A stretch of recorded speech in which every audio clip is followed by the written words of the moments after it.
Sige Yen, Totoo. ikaw naman. For me, yes and no. Kasi depende yan sa tao eh.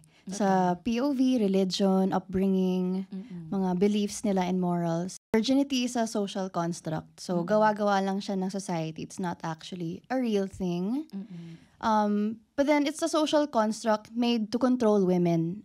Like I said, it's a Sige patriarchal nga, society, i-elaborate diba? mo nga to control women, yung konsepto ng Oo, maraming virginity. nakikinig. Bakit? Bakit naging form of control ito? I guess kasi yung, men, gusto nila pure sila. Pero 'di ba may double standard for women? Yes, bakit sa lalaki hindi na Hindi issue pwede. kung hindi kayo virgin, but sa Yeah. babae issue? I feel like it's because of men's fragile egos. Honestly.